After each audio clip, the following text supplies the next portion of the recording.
मैंने अपने बातचीत की श्रृंखला में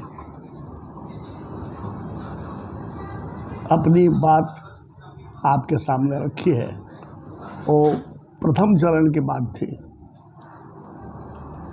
अब हम द्वितीय चरण में आपसे कुछ बात करना चाहते हैं कि जिले में क्या करना चाहिए जिससे कि अपने जाति का सर्वांगीण विकास हो, राजनीतिक विकास हो, सामाजिक विकास हो, सांस्कृतिक विकास हो, स्वास्थ्य संबंधी विकास हो, रोजगार मिले, उद्योग चलाए, व्यवसाय चलाए, व्यायाम करें, योग करें, जिससे कि स्वस्थ रहिए। बहुत पहले, करीब 2 साल पहले, मैंने माननीय गिरवर नंदन प्रसाद जो हमारे अध्यक्ष थे अभी हजारीबाग जिला का, उनसे, और आशीष सहाय जो हमारे उपाध्यक्ष हैं, उनके सहयोग से एक परफॉर्मा बना था। उस परफॉर्मा को हर जिला में मैंने सर्कुलेट किया था, इस आशा और विश्वास के साथ कि आप लोग हर परिवार में जाकर उस परफॉर्मा को भरवाइएगा तो पता चलेगा कि हमारे जाति में किस जिले में कितने सदस्य हैं, कितने औरतें हैं, कितना मर्द है, कितने पढ़े लिखे लोग हैं, कितने युवक हैं, कितनी युवताएं हैं, कितना उनकी शिक्षा है, उनकी क्या समस्या है। उनकी समस्या को जानिए तो किसी जाति का आदमी समस्या का समाधान नहीं कर सकता है। समस्या का समाधान करने में हम कुछ आपको सलाह दे सकते हैं, कुछ थोड़ी बहुत मदद दे सकते हैं, जो सरकार में और समाज में प्रावधान है उसकी जानकारी दे सकते हैं। तो सबसे ज़रूरी है कि हम अपने ज़िले में जितने परिवार हैं उसका सर्वेक्षण एक निर्धारित परफॉर्मा की तरफ करें।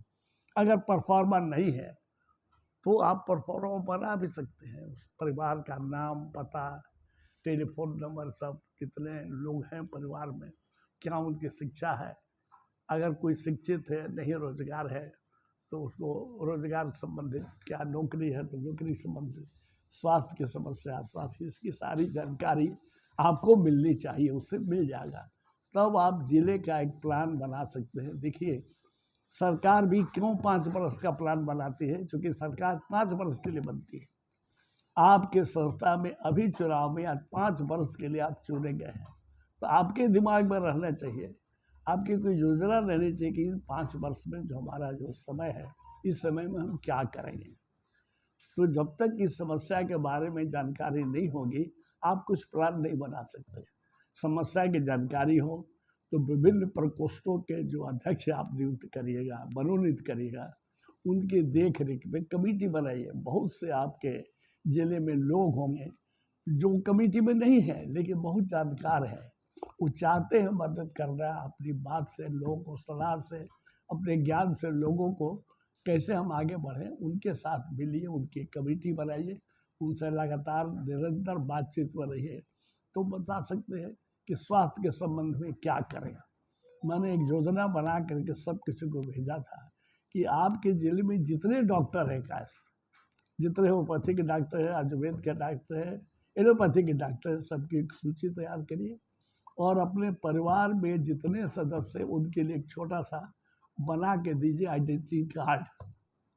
उसमें प्रत्येक जिला का अध्यक्ष का, महासचिव का दस्तखत हो। अगर आप चाहें कि स्वास्थ्य का संबंधित है तो स्वास्थ्य का प्रकोष्ठ का अध्यक्ष का दस्तखत हो। और आप जितने डॉक्टर उससे मिल करके ये अनुरोध करिए कि अपने समाज के लोग अगर आपके पास जाए कोई बीमारी का इलाज कराने के लिए, कोई जांच कराने के लिए, बहुत से संस्था में हुआ है। धनबाद पढ़ रहे थे कि धनबाद में कहा कि एक कास्ट परिवार का जांच करिए, बोले हम 20% इसमें छूट देंगे। कोई ज़रूरतमंद आदमी को पैसा भी नहीं ले सकता है, कोई 10% देगा, कोई ज़्यादा में। आजकल दवा में भी छूट मिलती है, दवा का दुकान है उसको जाइए, कास्ट का दुकान है, कास्ट जाए तो उसको कुछ छूट देगा। डॉक्टर होगा उसको पहले देख लेगा, फीस होगा तो माप नहीं भी ले सकता है, कम भी ले सकता है। जब तक वो नहीं जाना है कि कास्ट है, उसमें जरूरत हो तो छूट नहीं दे सकता है, उस पर विशेष ध्यान नहीं दे सकता। उसी तरह अगर किसी को मुकदमे की बात है, वकील की सलाह लेना चाहिए, तो उसको रहना चाहिए कि आपके जिले में कितने वकील हैं, कितने एडवोकेट हैं, कितने जानकार लोग हैं, उनको सूची रहे उसी तरह से आप एक प्रमाण पत्र छोटा सा आइडेंटिटी कार्ड बना के उसको दीजिए। 10-5 रुपया खर्च लगेगा, हो सकता है उसे भी ले लीजिए, या जिला से आपको खर्च महसूस करिए। कोई आदमी, बहुत आदमी हुए जो प्रावधान करेंगे अपने पीछे संस्था का नाम लिख के बना भी दे कार्ड, उसको बना के दीजिए कि उस वकील के पास, उस एडवोकेट के पास, उस लीगल आदमी के पास जाएगा तो हो सकता है आपको निःशुल्क सेवा प्रदान करें। ऐसा प्रावधान है सरकार में भी, तब आपको लगेगा कि वो भी समझेगा कि हमारे परिवार के लोग मेरे पास आया है काम करने के लिए। बहुत जगह देखिए हमारे परिवार में सब लोग पढ़ा लिखा है, औरतें भी पढ़ी लिखी हैं, और सब औरतें कामकाजी नहीं है, घर पर रहती हैं, छोटे छोटे बच्चे हैं। आजकल बहुत पैसा लगता है बच्चा सबको ट्यूशन पढ़ाने में। आई आदत हो गई कि ABCD घर में नहीं था, दूसरे जगह पढ़ा देंगे। हो सकता है प्रेरित करी वैसे महिलाओं को, भाई आपके मोहल्ले में 10 बच्चे हैं, 10 बच्चों को 1 घंटा आप जरा पढ़ा दीजिए, कहीं पर संस्कार की शिक्षा दीजिए। ऐसे समूह बना दीजिए कि साहब वहाँ जाएगा, बच्चे वहाँ जाएंगे तो संस्कार के बारे में औरतें बताएंगे क्या होगा, कहीं जच्चा बच्चा की सेवा के लिए क्या हो सकता है। बहुत सा ऐसा समूह है जो लोग खाली समय में काम को कर सकता है। आपको लाइनअप करके समन्वय के साथ एक प्रमाण पत्र देना है कि जाए वहाँ मिले। इससे देखिएगा एकजुटता रहेगी, एक दूसरे को अगर ज़रूरत पड़े मदद करेंगे, और उसमें पैसा भी नहीं लग रहा है। मनुष्य चाहता है कि हमारी बुद्धि है, हमारी बल है, हमारी इच्छा है तो हम इसको किसी को दे के मदद करें। किसी भी कम्युनिटी का हो सकता है, आपके पास नहीं तो दूसरे कम्युनिटी का है तो उसको दीजिए। इसके लिए सर्वेक्षण करके जो हम बता रहे हैं इस तरह की चीज़ को आपको काम करना होगा। अभी देखिए आप पढ़िए, आयुर्वेद की पद्धति में, होम्योपैथी पद्धति में बीमार हो जाने पर तो दवाई कम है। बाबा रामदेव भी अब बालकृष्ण जी बीमार पड़ते होंगे या बीमार पड़े हैं तो जाते हैं एम्स में ही जाते हैं मदद के लिए, लेकिन वो दवा देते हैं आयुर्वेद में, होम्योपैथी में, हकीमी में, तो दवा ऐसा है, कोई दवा नहीं है, नुस्खा है कि आप बीमार नहीं पड़िएगा, हिस्ट पुष्ट रहिएगा। सवेरे उठिए, योग करिए, टहलिए, गर्म पानी पीजिए, किस समय क्या खाइए, अंतराल में खाइए, ये सब चीज़ की शिक्षा होनी चाहिए, ये सब चीज़ में जानकारी होनी चाहिए। मोहल्ले में एक जगह बनाइए कि वहाँ जाएगा ये आदमी जानकारी देता है, या पढ़ने को जानकारी दीजिएगा तो स्वस्थ रहेगा।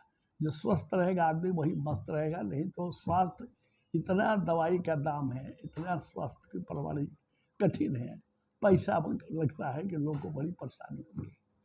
दूसरी जैसे हमने बताया है कि अगर डॉक्टर रहेगा तो वहाँ जाएगा, उसी तरह जो हमने आपको बताया कि कामकाजी महिलाएं घर पर पड़ी रहती। आप किसी भी बिजनेसमैन के परिवार में जाइए, करोड़ों रुपया कमाता है, लेकिन वो औरतें घर में अपने देख रेख में मोहल्ले की 4 गो कामकाजी औरतों को बना के पापड़ बनवाती है, तिलौरी बनाती है, सत्तू पिसवाती है, बेसन बनवाती है, वो मोहल्ले में अपने जात को बेचती है। ये बहुत खराब काम नहीं है, बहुत अच्छी काम है। तो उतने तो महिलाएं, कास्ट की महिलाएं जो नहीं हो बना सकती हैं। हरा बहरा और आंवला तीनों को कूट के बना देना है, उसको दे दीजिए। उसको अगर कोई बच्चा है स्कूल में पढ़ता है, उसके लिए ड्रेस है, उसको बना के दे दीजिए। अभी हम 5 रुपया, 10 रुपया, 20 रुपया में खरीदते हैं, बांस खरीदते हैं, वो घर में पुराने कपड़े का बन सकता है, फ्री दे सकते हैं, 1 रुपया लगेगा।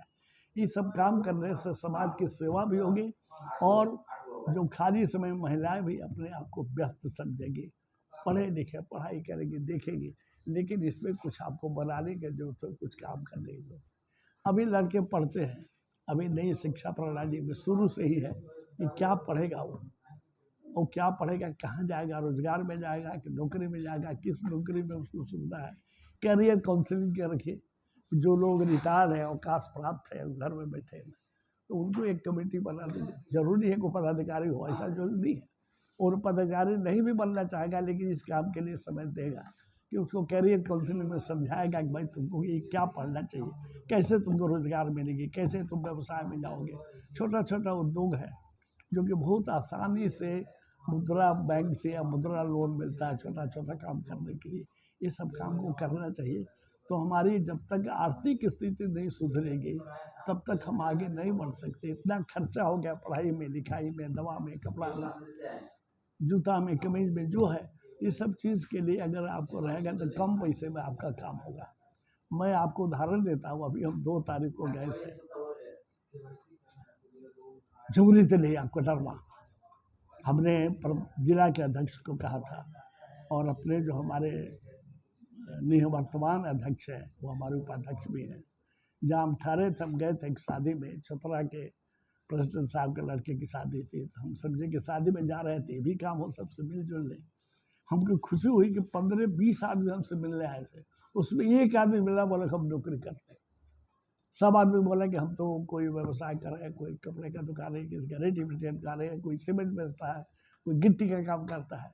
व्यवसाय की तरफ अगर आपका मन जा रहा है, आपका विचार जा रहा है, आप ना रहें, क्योंकि नौकरी बड़ी कठिन हो गई है। अब नौकरी में भी कोई रिटायरमेंट में बेनिफिट नहीं है। हम 25 वर्ष नौकरी करके 35 वर्ष से रिटायरमेंट का बेनिफिट ले रहे हैं, वो भी खत्म हो गया है। तो जब आप ये काम करे रहिएगा, व्यवसाय में रहिएगा, तो आपको व्यवसाय बढ़ेगा, तो आपकी अर्थव्यवस्था भी सुधरेगी। बच्चे को पढ़ाई अच्छा दीजिएगा, उसको नौकरी के लिए भी कहीं कहीं भेजिएगा, पढ़ने के लिए तो पढ़ेगा, या स्वास्थ्य के जो भी खर्च हो उसको पालन करेगा। व्यवसाय की ओर आप ध्यान दीजिए, उद्योग की तरफ, छोटे मोटे उद्योग है, इसके लिए कुछ करिए। बच्चे को खेल कूद में रखिए, जो खेल कूद का स्पोर्ट्स का जो आपको युवा मंच है, युवा मंच से बोलिए भाई, अभी आपको हम लोग बच्चे थे तो हम लोग कबड्डी खेलते थे, चिक्का टाड़ी खेलते थे, दोहरा पाती खेलते थे। क्या होता था उसमें, व्यायाम होता था।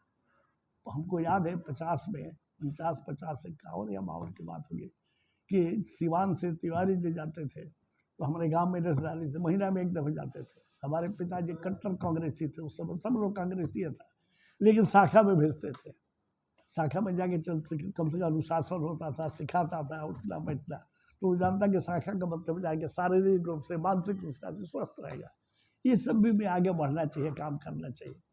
उसी तरह से राजनीति में सब करने के लिए जरूरी है कि हम अपने समाज का सर्वेक्षण करके और निकालें कि कितना है। इसके लिए आपको जितने परिवार को मोहल्ले में 2-4 रुपये के पास जाइए, उसको बना दीजिए, परफॉर्मा दे दीजिए, साइकिल करा लीजिए कि भाई तुम भरो, ले आके दो। एक दूसरी चीज़ है, हम बराबर जब बोलते हैं कि आप जाइए, हर मोहल्ले में जरूर आपका कोई पदाधिकारी होगा। अतवार को अतवार 5-7 आदमी 10 आदमी एक साथ मिले, किसी घर पर जाए चाय पीने के लिए, लेकिन उसका चाय पीजिए, एगो बिस्कुट खाइए और 1 घंटा बैठ के आपस में कुछ देखिए क्या समस्या है, क्या है, मेल जोल बढ़ेगा, उससे एक दूसरे के दुख तकलीफ को जाइएगा। देखिए, तकलीफ, सुख और दुख, आपको सबसे बड़ा महत्व है तुलसी का पौधा। तुलसी का पौधा हमेशा लोग आंगन में लगाता है, क्योंकि आंगन में औरतें नहा के आती है तो पूजा में थोड़ा उनको पूजा भी करती है। लेकिन तुलसी के पौधों को धूप और छाँव दोनों नहीं मिले तो पौधा हरा भरा नहीं रहेगा, मर जाएगा, सूख जाएगा। धूप और छाँव सुख और दुख है, तकलीफ है, आराम है। जब तक दोनों का सम्मिश्रण नहीं होगा, आप हरा भरा नहीं रहिएगा। उसी तरह से रहना चाहिए कि किसी को तकलीफ है, किसी को माथे में दर्द है, एक आदमी दवा ले आके देता है, एक आदमी पैसा देता है दवा खरीद लो, एक आदमी जाता है उसको माथा दबाता है, तीसरा आदमी हो सकता है